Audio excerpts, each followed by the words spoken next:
क्या कथावाचक की जाति होनी चाहिए? क्या कथावाचक सिर्फ ब्राह्मण हो सकते हैं?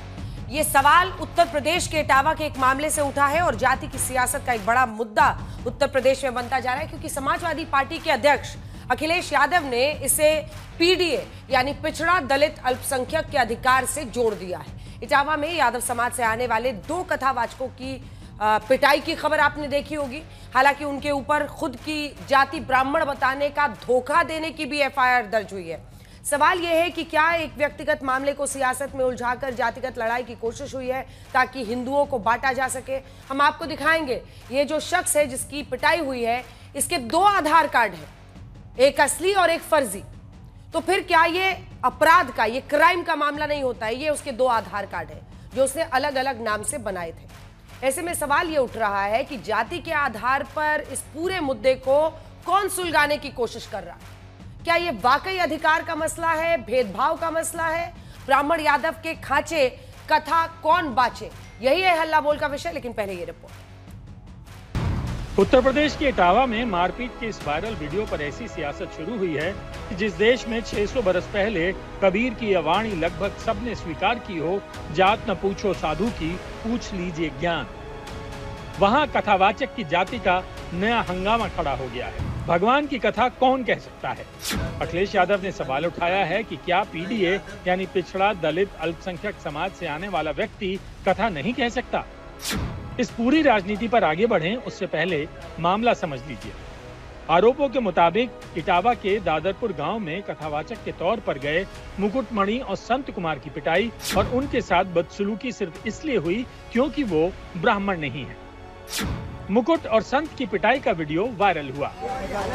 पैर छुपाए, उसके बाद जब पैसा ले लिए, जंजीर ले ली, उसके बाद उन्होंने जो है चोटी हमारी काटी। पहले हमारे आचार्य जी की काटी, फिर हमारी चोटी काटी और बजरंगबली के जयकारे लगाए, उसके बाद हमको वहां से निकाल दिया। इन्होंने कहा कि ये 103 देरी है यहाँ पे ब्राह्मणों के गांव में, तुम यादव हो। रात भर इन्होंने बहुत टॉर्चर किया सर, यहाँ तक कि हमारे बाल काट दे।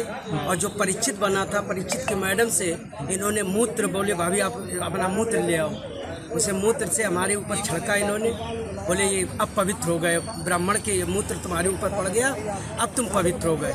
वायरल वीडियो के बाद मुकुटमणि को पीडीए समाज का बताकर समाजवादी पार्टी मुख्यालय में अखिलेश यादव ने सम्मानित किया। इस बीच मुकुटमणि और संत कुमार के साथ पिटाई के मामले को लेकर पुलिस ने भी एक्शन लेकर 4 लोगों को गिरफ्तार किया। लेकिन मामले में नया ट्विस्ट इसलिए आया है क्योंकि मुकुटमणि और संत कुमार के खिलाफ अपनी यादव पहचान छिपाने और खुद को फर्जी तरीके से ब्राह्मण बताने की एफआईआर दर्ज हुई है। फर्जी आधार कार्ड के आधार पर धोखाधड़ी के आरोप उन पर लगे हैं। इस बीच जिस परिवार में दोनों कथा कहने के लिए गए थे, वहां की एक महिला ने छेड़छाड़ का आरोप भी लगा दिया। मुझे इस चीज से कोई मतलब ही नहीं था, हमने तो बुलाया, हम तो उन्हें पूजनीय समझ रहे थे, पूरा उनका सम्मान किया, मुझे इस चीज से मतलब नहीं था। उनका तरीका गलत था, टच करना गलत था, इसलिए उनसे माफी मांगी। इस मामले में किस पक्ष की सच्चाई क्या है, ये अपनी जगह है, लेकिन बड़ा सवाल जाति पर खिंची लकीर का है।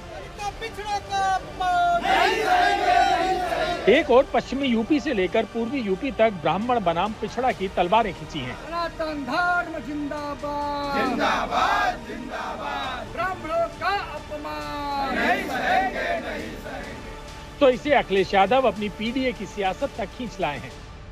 जिनके बाल काटे गए, जिनकी चुटिया काटी गई, वो अपने भगवान की भी नहीं भगवत गीता गा सकते, अपनी कथा नहीं कह सकते। अब बीजेपी को ये तकलीफ है, भगवान कृष्ण का प्रचार ज्यादा है, उसे दुनिया में पूजते हैं, इतनी सी शिकायत है उन्हें। मैं तो आपके माध्यम से अपील करूंगा कि मध्य प्रदेश के मुख्यमंत्री जी मध्य प्रदेश से एक दिन का समय निकालें और जिनका सर घुटाया है, जिन पे पेशाब डाली गई है, जिनकी चुटिया काटी गई है, उस परिवार से जरूर मिलें और जिन्होंने किया उस परिवार से भी मिल लें। ये नया हंगामा ऐसे समय में हुआ है जब जनगणना में जातियां गिनने की बात हुई है, जब अखिलेश यादव और राहुल गांधी जैसे नेता बजट बनाने वाले अफसरों और पत्रकारों से लेकर पुलिस में भर्ती होने वालों की जाति पूछ रहे हैं।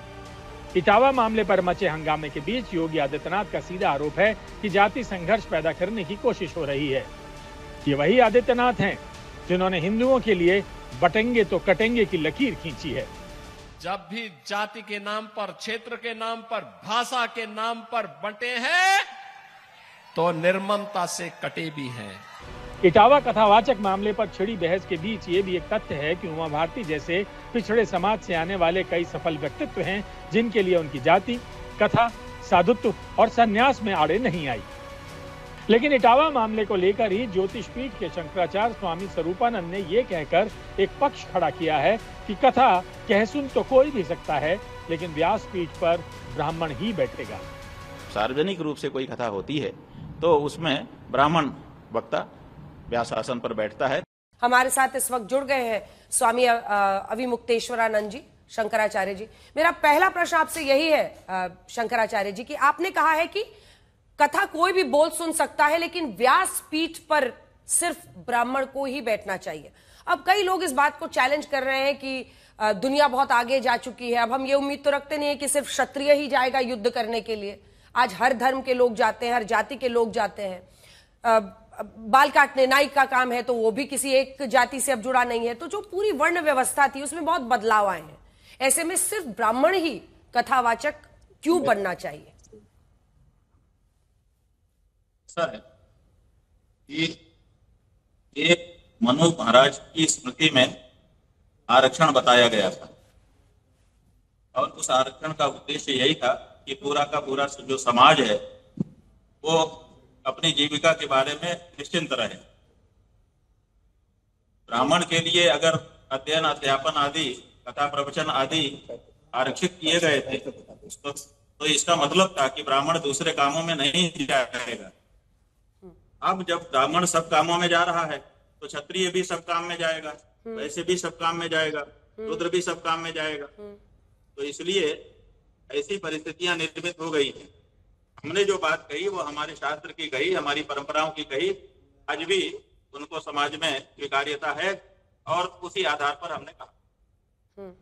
लेकिन ऐसा लगता है कि आपको शंकराचार्य जी की इस आधार पर सनातन धर्म को बांटने की एक कोशिश हो रही है, क्योंकि ऐसी चीज तो होनी नहीं चाहिए। अनेकों, एक बहुत लंबी लिस्ट है जिसमें खुद उमा भारती को आप देखें, साध्वी ऋतंबरा, ये ओबीसी समाज से आती हैं, कथावाचक हैं, बहुत सारे हैं, मतलब साध्वी निरंजन ज्योति हो, साक्षी महाराज हो, बाबा रामदेव हो, बहुत सारे ऐसे लोग हैं जो काम काज कर रहे हैं धर्म से जुड़ा हुआ, और वो ओबीसी समाज से हैं, दलित समाज से। ऐसे में इसमें क्या बुराई है? नहीं, हमने क्या कहा? हमने कहा कि हमारे यहाँ ये मर्यादा है और ये परंपरा है और ये शास्त्र है। जहां तक कहने सुनने की बात है वो सबको अधिकार है और सब कह रहे हैं, जो सुनने वाले हैं सुन भी रहे हैं। अगर कहीं पर कोई इसको नहीं स्वीकार कर पा रहा है तो उसको भी कैसे गलत कहा जा सकता है? लेकिन आप शंकराचार्य जी हैं और आप जो बोलेंगे उसके मायने होंगे, उसको लोग समझना भी चाहेंगे। मतलब क्या आज की व्यवस्था में जाति के आधार पर, देखिए आज की जो व्यवस्था है, आज की व्यवस्था एक तरफा व्यवस्था नहीं है। अभी जो अपना समाज है भारत का, उस समाज में दो तरह के लोग वर्ग हैं।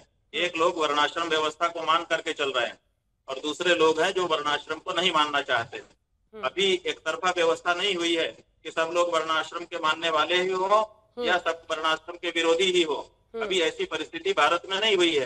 तो जो लोग वर्णाश्रम को मान करके चल रहे हैं उनको किस आधार पर हम कहेंगे कि तुम मानना छोड़ दो, और जो लोग नहीं मान रहे हैं उनको किस आधार पर हम कहेंगे कि जबरदस्ती कि नहीं तुम मानो ही। तो ऐसी परिस्थिति में जो लोग वर्णाश्रम मान रहे हैं उनके पीछे भी ठोस कारण है, उनकी परंपरा है, उनके शास्त्र हैं, उनकी मर्यादाएं हैं जो चली आ रही हैं लंबे समय से। इसलिए उनको भी गलत नहीं कहा जा सकता। और जो नए विचारों के साथ खड़े हो गए हैं कुछ लोग, उनको भी क्या गलत कहा जाएगा, क्योंकि वो भी वैश्वीकरण हुआ है और आयातित संस्कृतियां हमारे देश में भी आई हैं और विचार आए हैं, राजनीतिक विचार भी उनका पोषण कर रहे हैं। ऐसी परिस्थिति में अगर वो भी कोई एक विचारधारा लेकर के खड़े हुए हैं तो उनको भी हम कैसे गलत कह दें? तो इसमें समझ विकसित करनी होगी कि जो लोग परंपरावादी हैं उनको भी गलत ना कहा जाए, और जो लोग आधुनिकता के पक्षपाती होकर के सबके लिए सब काम कह रहे हैं उनको भी हम गलत नहीं कहें। तो आपकी नजर में क्या होना चाहिए? क्या आपकी नजर में किसी भी जाति का व्यक्ति कथावाचक हो सकते हैं? बात यह है कि हो सकता है क्या वो यही है। अभी आप कुछ तो नाम ही आप गिना रहे हैं, तो वो लोग तो कह ही रहे हैं। अब उनसे जो लोग सुन रहे हैं उनको हम गलत थोड़े कहेंगे, लेकिन जो कह रहे हैं कि नहीं हमारे यहाँ ऐसी मर्यादा नहीं है, हमारा शास्त्र ऐसे नहीं है, हमारी परंपरा नहीं है, उनको भी हम गलत नहीं कह सकते हैं। उनका भी पोषण होना चाहिए, वो भी एक विचार है और उसके पीछे पर्याप्त बल है। इसलिए दोनों में सामंजस्य बैठाने का प्रयास इस समय जो भी नेतृत्व कर रहे लोग हैं समाज का, उनको करना चाहिए। जी, पर ये तो अभी ऐसे वक्त पर ये तो अब पॉलिटिकल अखाड़ा बन गया है, क्योंकि इसको अपने पीडीए से अखिलेश यादव जी ने जोड़ दिया है और अखिलेश जी ने फिर माला पहनाया है इन लोगों को, जिन पे आरोप ये लग रहा है कि तो दो आधार कार्ड लेकर घूम रहे थे, और जो महिला है जिनके घर में ये गए थे उन्होंने छेड़खानी का भी आरोप लगा दिया है। ऐसे में क्या पॉलिटिकल फायदा, और जो अखिलेश जी ने उनका सम्मान किया है उस पर आप क्या कहेंगे? देखिए, अखिलेश जी ने जो सम्मान किया वो भी गलत है। हमने तो देखिए आज पहली बार जीवन में हमने ये दृश्य देखा कि कोई पिट करके आ रहा है और कोई उसका शाल उड़ा करके सम्मान कर रहा है। कभी भी जो पिट करके आता है उसके संवेदना व्यक्त की जाती है, अरे भाई तुम्हारे साथ गलत हुआ, हम खड़े हैं, तुमको न्याय दिलाएंगे, ये सब कहा जाता है कि उसका अभिनंदन किया जाता है। ये हमने पहली बार जीवन में देखा कि ऐसा कहीं हो रहा हो। तो वो जो कर रहे हैं वो जाने क्या कर रहे हैं, लेकिन सरकार जो है दोनों पक्ष अभी बाहर घूम रहे हैं, दोनों का इंटरव्यू आपके पत्रकार लोग ले रहे हैं। सवाल ये है कि इतनी बड़ी घटना घट गई है, पूरे देश में कोलाहल हो रहा है, दोनों का अपराध बताया जा रहा है। एक पक्ष कह रहा है कि ये हमारे साथ इन्होंने धोखा किया, दूसरा पक्ष कह रहा है इन्होंने हमारा अपमान किया, जाति का अपमान किया, जो कि नहीं करना चाहिए था, मारा पीटा उसमें भी ये भी सम्मिलित है। तो दोनों पक्षों को गिरफ्तार करके उनके ऊपर मुकदमा क्यों नहीं चलाया जा रहा? ठीक है, आप हमारे साथ जुड़े शंकराचार्य जी, और आपने तमाम सवालों के जवाब दिए। बहुत बहुत धन्यवाद आपका। ज्योतिर्मठ के शंकराचार्य स्वामी अभिमुक्तेश्वरानंद को आप सुन रहे थे, जो सिरे से अखिलेश यादव जी ने जो किया है उसको गलत ठहरा रहे हैं, और उनका ये मानना है कि अब वर्ण व्यवस्था जो मानते हैं उनकी बात भी स्वीकारनी चाहिए कि ब्राह्मण ही करें, जो नहीं मानते हैं उनको भी जगह देने की जरूरत है। और कई सारे ऐसे हैं जो अलग अलग समाज से, अलग अलग जातियों से आए हैं, जो हमने पूरी लिस्ट उनको सुनाई। उन पर तमाम मेहमान जो एक बार दिखा दीजिए ताकि हम लोग चर्चा की शुरुआत करें। मुझे लगता है कि मनोज काका जी अब तो आप ही से शुरू करना चाहिए। हमारे साथ रेणु तिवारी जी भी जुड़ गई हैं। जी जी बिल्कुल करें। आप एक सेकंड मनोज जी, आप मनोज जी रेणु जी को भी दिखाइए, मनोज जी को और साथ में हमें। रेणु जी, आपका ये आरोप है हाँ जी कि आपके साथ जो व्यवहार था, हाँ। इस शख्स का जो आपके घर में कथावाचक बन के आए थे, इस शख्स का व्यवहार अच्छा नहीं था। हाँ जी। क्या हुआ था? क्योंकि देखिए समाजवादी पार्टी के भी प्रवक्ता आज बैठे हुए हैं और उन्होंने उनको सम्मानित किया अखिलेश यादव जी ने। क्या हुआ था, क्या आरोप है आपका? ये गलत है। उन्होंने सम्मान उनका बुला के किया, दोनों पक्ष रखते तो इतना मामला आगे नहीं बढ़ता। सर्वप्रथम हम योगी आदित्यनाथ को बहुत बहुत धन्यवाद देना चाहते हैं, उनकी वजह से आज हम यहाँ सुरक्षित बैठे हैं, नहीं तो इतनी धमकियां आ रही थी कि यहाँ से उड़ा देंगे, पूरे गांव को घेर लेंगे, सबका सिर का मुंडन करवाएंगे, लड़कियां उठा ले जाएंगे। पर हुआ क्या, मतलब क्यों उनके साथ ऐसा व्यवहार क्यों किया? जो हम लोग तस्वीरें देख रहे हैं, ये वीडियो देख रहे हैं कि उनका बाल मुंडा जा रहा है और उनके साथ गलत व्यवहार हो रहा है, ये क्यों किया गया? उनका वो हमारे यहाँ खाना पे आए थे, उन्होंने खाना खाया और बदतमीजी की, इसलिए उनको थोड़ा बहुत यहाँ हमने अपने पति को बोला तो उन्होंने फटकारा कि बदतमीजी करने की वो है। और फिर कुछ लड़कों ने इन पे माफी मंगवाई, जो खुद माफी मांग रहे, मेरे पैरों पे पड़ के हमसे गलत हुआ। मनोज काका जी, क्या आपको लगता है जो इन महिला का आरोप है और जो तस्वीरें उसके बाद से सम्मानित करना चाहिए था, आपने शंकराचार्य जी को सुना, वो भी इसे गलत ठहरा रहे हैं, और ये महिला का भी आरोप है, आप उनसे भी सीधा बात कर सकते हैं, आप जो बोलेंगे उनको भी सुनाई देगा।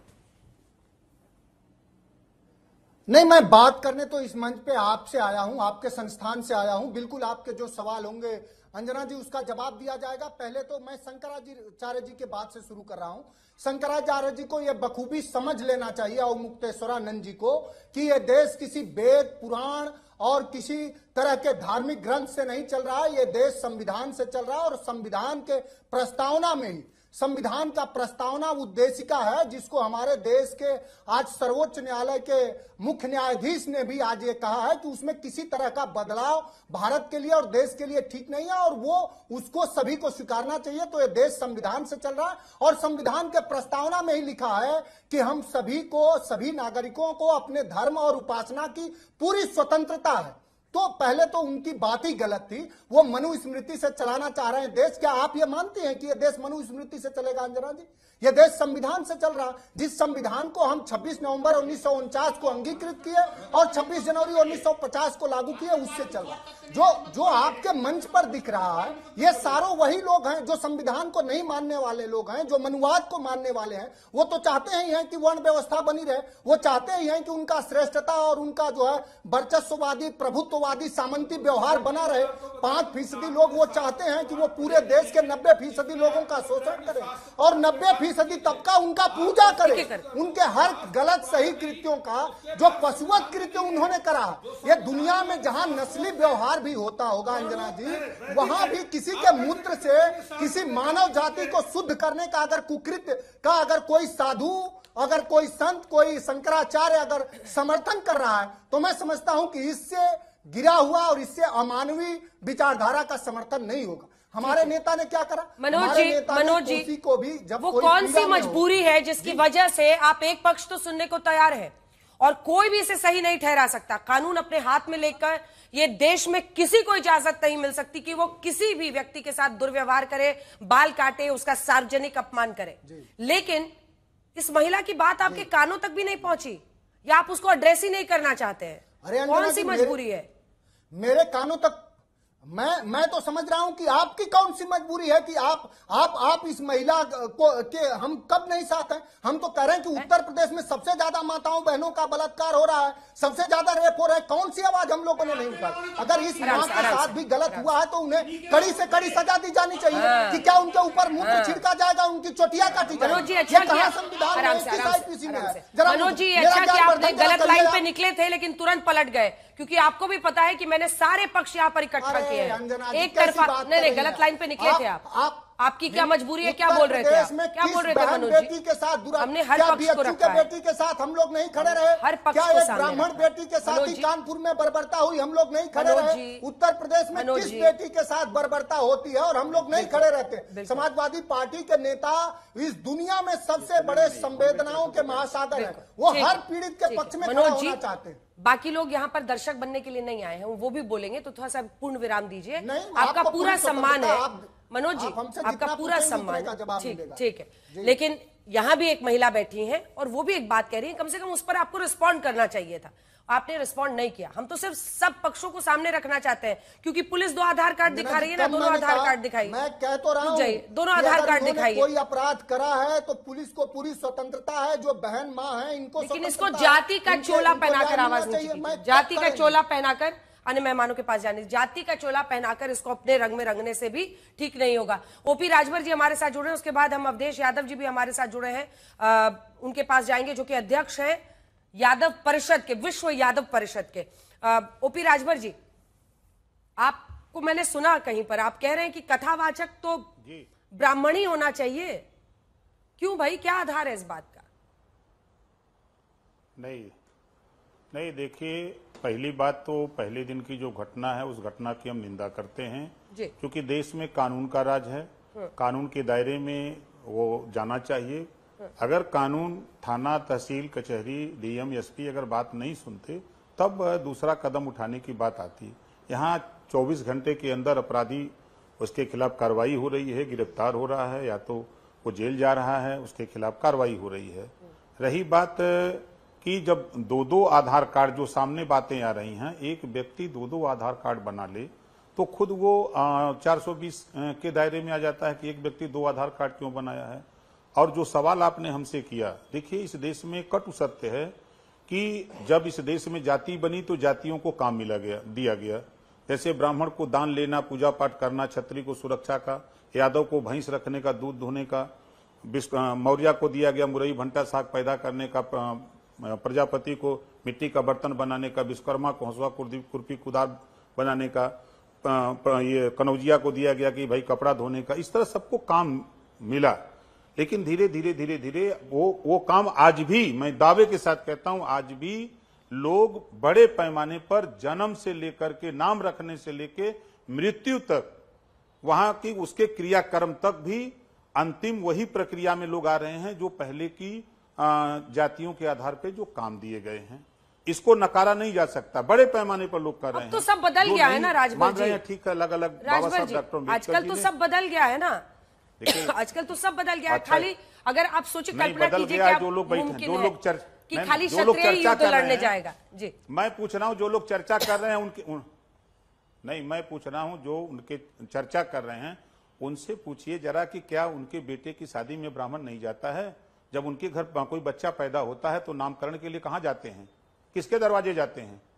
क्या ये नहीं पूछते हैं? जब किसी को कोई गौ हत्या लगती है तो किसके यहां पूछने जाते हैं? हम तो देख रहे हैं जो व्यवस्था है उस व्यवस्था में आज भी लोग कायम हैं।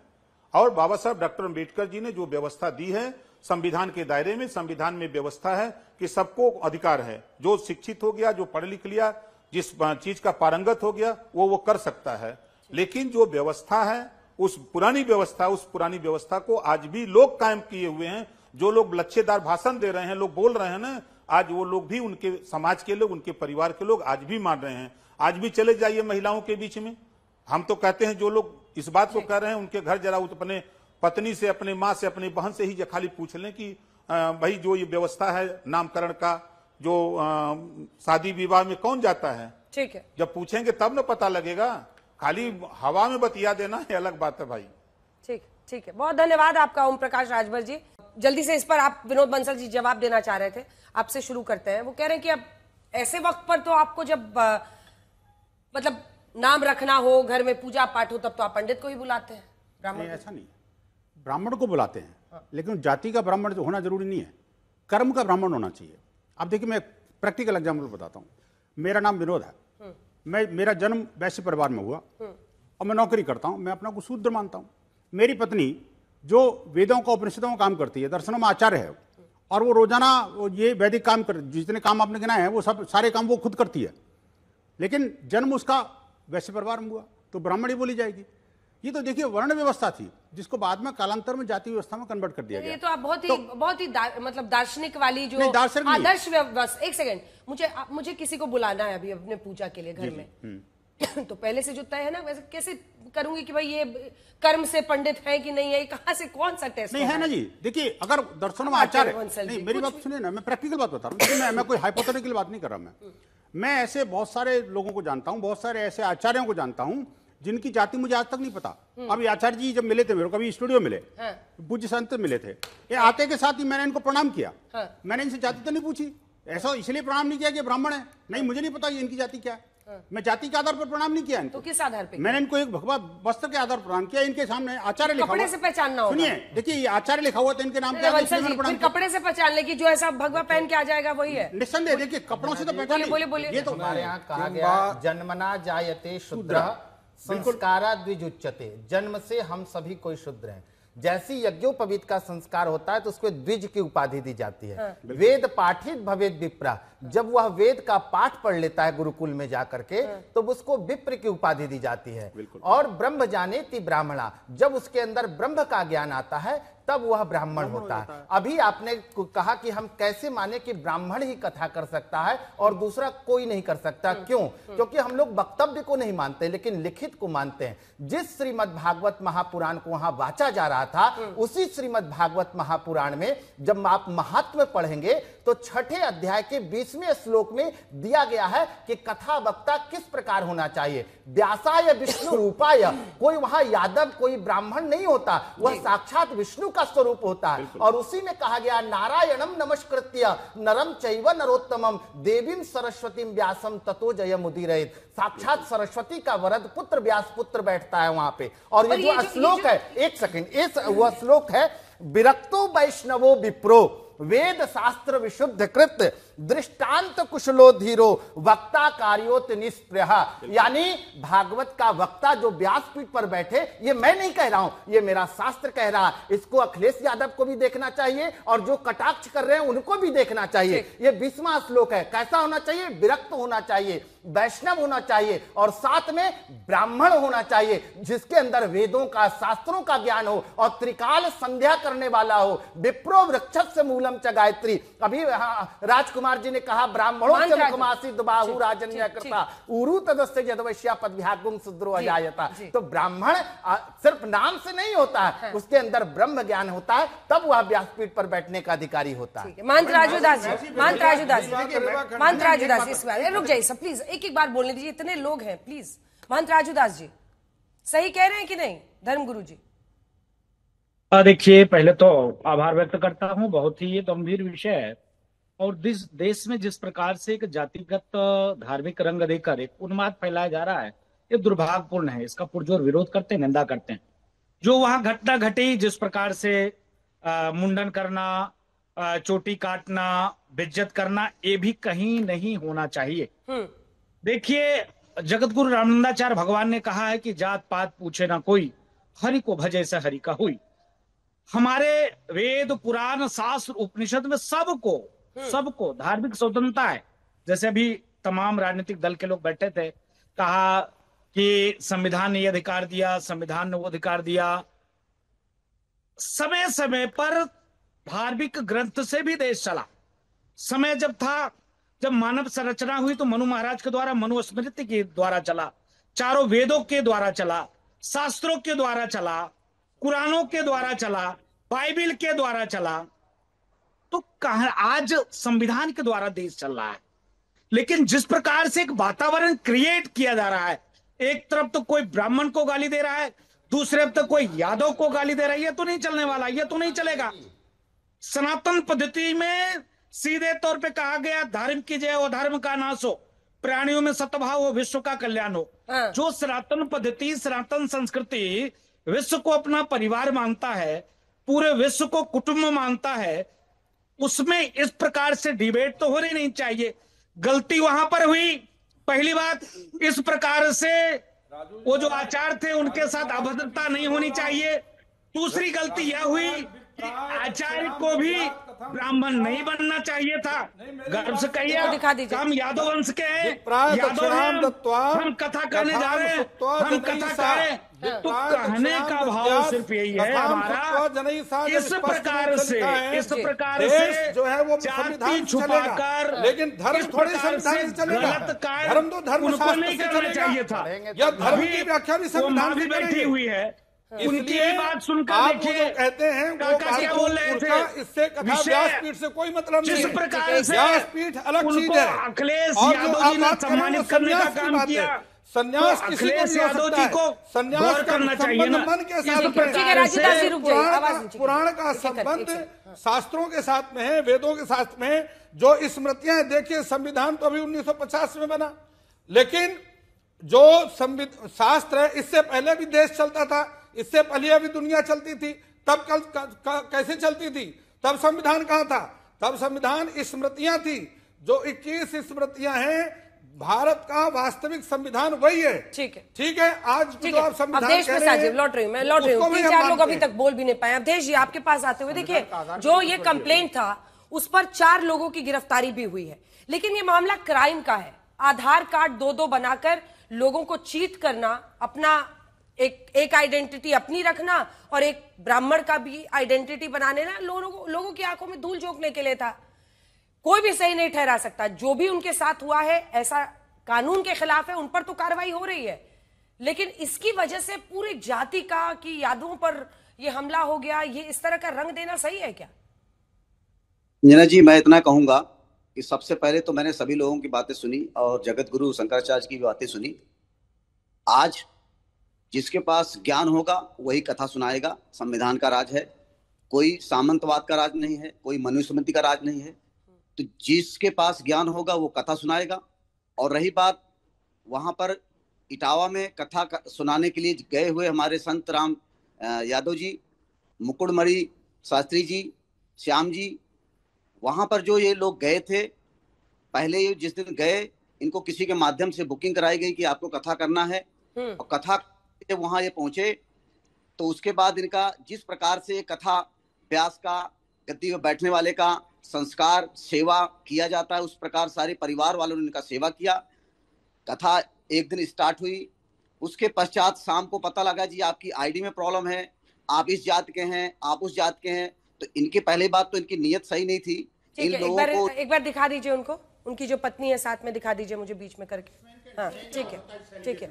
जब हाँ तो एक सेकंड अवधेश जी तो आपकी नजर में अब आप बताइए मैडम, हमारे साथ सीधा इस वक्त चल रही है, जुड़ी हुई है ना आवाज आपको? मैडम आपको आवाज आ रही है? मिसेस तिवारी आपको आवाज आ रही है? हाँ जी आ रही है आवाज। ठीक है, वो ये आपने सुना, ये अवधेश जी जो वहां से जुड़े हुए हैं, उनका कहना है कि आप लोगों ने बुलाया था, आपकी नीयत खराब थी, आप लोग जानबूझ के जान पूछ रहे थे। आपके आसपास जो लोग बैठे हैं उनको बोलिए चुप हो जाने, वहां बातें बहुत कर रहे हैं, सबकी आवाज आ रही है। मैम बोलिए। किसी ने उनकी जात नहीं पूछी, ना हमें जात से कोई प्रॉब्लम है। प्रॉब्लम हुई उनकी बदतमीजी से। किसी ने उनकी जात नहीं पूछी, न जात के बारे में जानते थे। हम तो व्यास जानते थे, ब्राह्मण समझते थे, उनका पूरा मान सम्मान किया। जात से मुझे कोई दिक्कत नहीं है। दिक्कत है उनकी बदतमीजी से बस। तो मतलब क्या आपने जो पहले बताया था कि उन्होंने अभद्र कुछ किया था, मतलब हाँ, हाथ पकड़ा था, तो उसके बाद से आप लोगों ने उनको रोका नहीं? मतलब वहां पर ये पूरी बात खुली कैसे कि वो दूसरी जाति के हैं? नहीं, वो इन्होंने इनके आधार कार्ड जो गिरे हैं इनके पर्स थे, वो उनसे इनकी पहचान हुई कि ये फर्जी व्यास हैंगे। और फिर व्यास से हमें इनकी जात पात से कोई दिक्कत नहीं थी। दिक्कत इनने जब बदसलूकी न करते तो ये अच्छे से रामायण पढ़ते, इनसे कोई वो नहीं था। अब बोलिए अवधेश जी। अंजना जी, इन्होंने उनका पहले पूजन किया, उनको व्यास गद्दी में बिठाया, हाँ। उनसे सुनने के लिए आग्रह किया। वो लोग आए और इन्होंने पूरे अपने रिश्तेदारों को वहां पर बुलाया, पूरे गांव के लोगों को बुलाया। उसके बाद इन्हें मालूम चला कि एक जाति चमार जात दलित जाति का है, एक यादव जाति का है। कोई भी जाति सूचक शब्द ऐसा ना इस्तेमाल करें प्लीज, ये अनपार्लियामेंट्री है और मैं आपसे भी रिक्वेस्ट कर रही हूँ, ऐसे शब्द प्लीज मत बोलिए। आज तक अपने आप को ऐसे शब्दों से दूर करता है। प्लीज कोई भी अपमानजनक जाति सूचक शब्द का इस्तेमाल ना करें प्लीज। अपनी बात पूरी कीजिए। इन्हें मालूम हुआ कि इन जाति के लोगों से हमें कथा नहीं सुनना चाहिए, तो इन लोगों ने उनको बुलाया क्यों? और अगर इनके साथ उन्होंने छेड़खानी किया था तो इनके पास 100 नंबर भी था, फोन भी था, पुलिस को भी बुला सकते थे। इन्होंने सारी रात उनका शोषण किया, उनको लातों से मारा, उनको नाक रगड़वाया, और जो शब्द मैं बोलना नहीं चाह रहा हूं उससे उसको शुद्धिकरण किया इन्होंने। ये इन्होंने सरासर जो है अन्याय किया है, और ऐसे अन्याय में जो व्यक्ति के साथ उसको मृत समझा जाता है, मरना और अपमान करना दोनों समान है, एक बराबर है। और जिसके साथ मर्डर करना, हत्या करना और अपमान करना, ये दोनों एक श्रेणी में आता है। हम उससे मिल के आए हैं, उन्होंने यही कहा है कि हम आत्महत्या करना चाहते हैं, हम नहीं जीना चाहते। अवधेश जी, और एक महिला के साथ दुर्व्यवहार किस श्रेणी में आता है? अंजना जी, सबसे पहले पूरे गांव के लोग वहां उपस्थित थे, वहां पर उस गांव में पढ़े लिखे भी लोग थे। मुंडन करना, नाक रगड़वाना, उसके ऊपर ऐसा आपत्तिजनक जल छिड़कना, उस पर तो कार्रवाई हुई है। आपने मेरा प्रश्न सुना नहीं, या तो आप लोग सिर्फ एक कान से सुनना चाहते हैं या फिर एक second please, full respect, but please मेरे सवाल का जवाब दीजिए। मैं फिर से आपसे पूछ रही हूँ अवधेश जी, सवाल सुनिए। जो हुआ कानूनी अपराध है और कानूनन कार्रवाई हो गई है, 4 लोगों को गिरफ्तार कर लिया गया है, तो बार बार उसको बोलने की बात तो ठीक है, अपनी जगह पर वो गलत है और वो उस पर कार्रवाई हुई है। मैं आपसे पुनः पूछ रही हूं, इस बार थोड़ी सी हिम्मत दिखाइएगा। अगर इन महिला के साथ गलत हुआ है तो उसकी जवाबदेही किसकी है? महिला के साथ अगर गलत होता तो हम महिला के साथ खड़े होते, लेकिन महिला के साथ कोई गलत हुआ ही नहीं है। महिला अपने बचाव में ऐसा कर रही है। जब पूरी इन्होंने वीडियो बनाया, वीडियो जो प्रताड़ित थे उन्होंने वीडियो नहीं बनाया, वीडियो इन लोगों ने बनाया, और इन्होंने हवाबाजी में उस वीडियो को जारी कर दिया। जब जनता का पूरे देश के अंदर आक्रोश हुआ, फिर ये कार्रवाई स्टार्ट हुई तो अपने बचाव में इन्होंने ऐसा किया कि हमको छेड़ा। अच्छा, आपको सब पता है, मतलब तफ्तीश, कानून, थाना सब बंद कर देना चाहिए। अवधेश यादव जी जो कहे वही सही है, कोई और जो बोले वो गलत है। देखिए, अपने अपने इंटरेस्ट होते हैं और कब अक्सर जब आदमी जाति का चश्मा पहनता है तो बाकी सब गलत दिखते हैं। ऐसा नहीं होना चाहिए। जब एक महिला बोल रही है, हम सबको सुनना चाहिए अवधेश जी, हम सबको सुनना चाहिए। अच्छा मिस्टर अवधेश, 2 आधार कार्ड, ये किसका षड्यंत्र है? एक सही आधार कार्ड, एक फर्जी आधार कार्ड, ये किसका षड्यंत्र है? अंजना जी, आधार कार्ड जांच का विषय है, किसी का मुंडन करना, अपमान करने का विषय नहीं है। जब आप घिर जाए तो वो जांच का विषय है। आपके यहाँ पर अगर कोई ऐसी आपत्ति होती है तो पहले आप पुलिस को बुलाते हैं, या आप उसका मुंडन कर देंगे, या आप अपने हाथों में कानून ले लेंगे, आप उसका शोषण रात भर करेंगे। वो कानूनी गलत है, वो कानूनन गलत है, अपराध है। मैं तो कह रही हूँ वो लोग जेल में हैं, लेकिन आप भी जो कर रहे हैं ना वो गलत है। सूर्या मैथिल जी, जल्दी से आपका इस पर रिस्पॉन्स, क्योंकि कुल मिलाकर सवाल यह है कि अब आप इसको पीडीए, मतलब एक पूरे समुदाय के अपमान के तौर पर इसको अब राजनीतिक फायदे के लिए जो इस्तेमाल हो रहा है। धन्यवाद अंजना जी। पहले तो आपको और पूरे देश को भारत माता की जय, वंदे मातरम। आपने बिल्कुल सही बोला कि ये राजनीतिक जो लाभ के लिए प्रयोग किया जा रहा है। मैं आपको 4 उदाहरण दे रहा हूं। पूरी डिबेट का लब्बो-लुबाब, चाहे वो समाजवादी पार्टी के प्रवक्ता हों, चाहे वो समाजवादी पार्टी के समर्थक हों, उनका आशय ये था कि ये जो घटना घटी वो केवल इसलिए घटी क्योंकि वो जात से यादव थे। तो मैं 4 उदाहरण दे रहा हूं। पहला उदाहरण, यदि ऐसा ही होता और इतना ही वैमनस्य होता सनातन समाज में, तो राम मंदिर की नींव का पहला पत्थर 1989 में कामेश्वर चौपाल नाम के मेरे दलित भाई नहीं लगाते। उसके अलावा यदि इतना ही वैमनस्य होता तो सनातन का, मैं ये कहूं, स्वर्ग रामलला विराजमान का मंदिर, वहां पर 24 पुजारी, उसमें से 2 दलित जाति के, 1 ओबीसी जाति का। आप दूर मत जाइए, ये आपका जो इटावा है उसके पास में कस्बा है लखना। उस कस्बे में एक काली मंदिर है जो कि 200 साल पुराना है। उस 200 साल पुराने मंदिर के अंदर जो चौथी पीढ़ी आज भी दलित परिवार का ही पुजारी है जो वहां पूजा कर रहे हैं, अखिलेश आचार्य और अशोक आचार्य। ये दिखाता है कि सनातन के अंदर जाति के ऊपर वैमनस्य नहीं है, किसी भी प्रकार की कोई पूजा पद्धति में जाति का कोई आशय नहीं है। एक बात और, ठीक है, नहीं, वक्त बहुत कम है, जल्दी से विनोद जी 2 लाइन का कमेंट, सिर्फ 2 लाइन। विश्व हिंदू परिषद पिछले कई वर्षों से हम अर्चक, पुरोहित और ये जो कथावाचकों का जो प्रशिक्षण करते हैं, उसमें हजारों की संख्या में हर जाति के लोग होते हैं, उसमें हर जाति के लोग, उसमें कोई संख्या नहीं है। तो कहते हैं 50,000 और ब्राह्मणों की जोड़ी सुदामा और कृष्ण से बड़ा कोई उदाहरण हो सकता है क्या? बहुत सही बात, जाति के आधार पर बांटने की कोशिश किसी को नहीं करनी चाहिए, अगर कोई करता है तो वो गलत है। आइए आपको सुनाते हैं, इसी विषय पर हमारे सहयोगी अशोक सिंघल ने उमा भारती से बात की। क्या कथावाचक की जाति विशेष को लेकर विरोध करना उचित होगा कि आप अगर कोई ब्राह्मण जाति से क्या वही कथा कर सकता है, दूसरी जाति का अगर व्यक्ति होगा, कथावाचक होगा, उसको कथा करने का अधिकार नहीं है? ये जो आप बता रहे हो ना, जो टीवी मीडिया पे दिखा रहे हो, इसमें कोई भी विद्वान, देश का बहुत बड़ा मान्यता प्राप्त विद्वान, आगम शास्त्र का ज्ञाता, वेद वेदांग का ज्ञाता नहीं बोल रहा है। ये लड़ाई जो कर रहे हैं ये बहुत सामान्य लोग कर रहे हैं, और वो इसलिए कर रहे हैं ताकि वो मीडिया पे आवें, क्योंकि सबको पता है कि भगवान कृष्ण का जन्म यादव वंश में हुआ और भागवत कथा ब्राह्मण करते हैं। लेकिन जो मूल भागवत लिखी है जिनने, वो श्रीमद् भागवत, वो तो वेद व्यास धीवर कन्या के पुत्र थे, सत्यवती के, और उनके पिता भी ब्राह्मण नहीं थे, महाराजा शांतनु, वो सैमी क्षत्रिय थे, चंद्रवंशी क्षत्रिय राजा थे। भगवान राम ठाकुर थे, क्षत्रिय थे, सूर्यवंशी। रावण ब्राह्मण था उल्टा, लेकिन ब्राह्मणों ने कभी रावण का वध करने के कारण राम जी की कथा नहीं करना है ऐसा तो कभी नहीं कहा। ब्राह्मण तो बहुत बड़ा दिल रखने वाला वर्ग है।